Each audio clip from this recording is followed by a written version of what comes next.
Sam, hello. It's always a delight to see you. Thank you. This is Star Wars. It means so much to so many people. How much does that influence you? Well, it doesn't influence my performance. We kind of go in and try and service the story as well as we possibly can.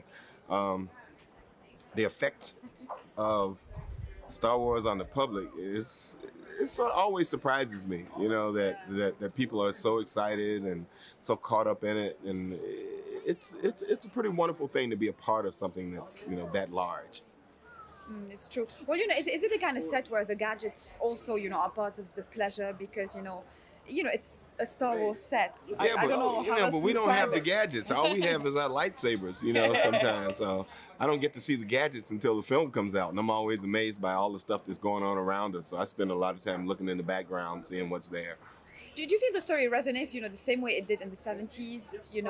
How come it does resonate so well today in the same way? It's still a classic story of good versus evil. And that's always been a common theme of a lot of films. And George has put it in a pretty fantastic place that people kind of imagine, but your imagination gets overloaded by watching what he's done. You place yourself in that particular situation and you're amazed by all the creatures and people and things that come from here, there, and everywhere. That was a special effect. Yeah, speaking of gadgets. Yeah, yeah, exactly. Natalie Portman just got knocked. It's fine.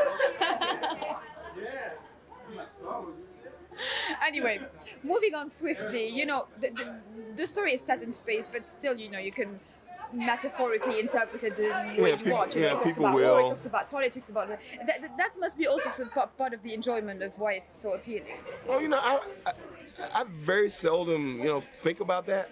I often, deal with the politics of the galaxy.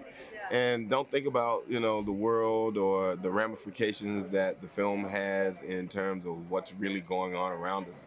And the fact that, George started this 30 years ago, the world has changed so drastically since then.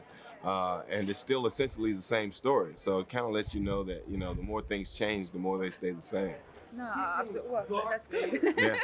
Well, you always talk about how busy you are as a Hollywood film star.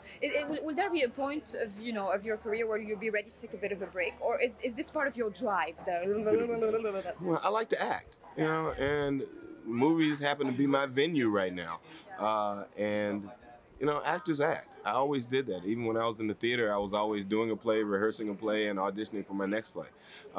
And being able to create is part of what, drives me. And as long as I'm able to do it, I probably will do it. Forever and ever and ever. Yeah, I hope.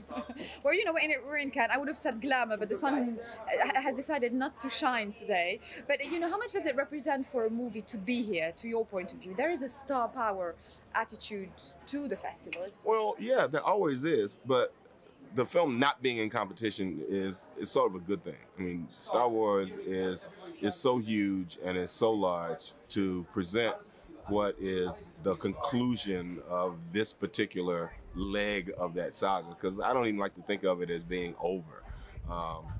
It's very exciting and great to do it here at Cannes, to put it on the world stage more so than just the United States stage and having one premiere there and then doing it somewhere else. But to say that this film has meant so much to the world, to present it here, is almost perfect. It is. Thank you so much. You're Always welcome. great talking Good to you. to see you again. Take care.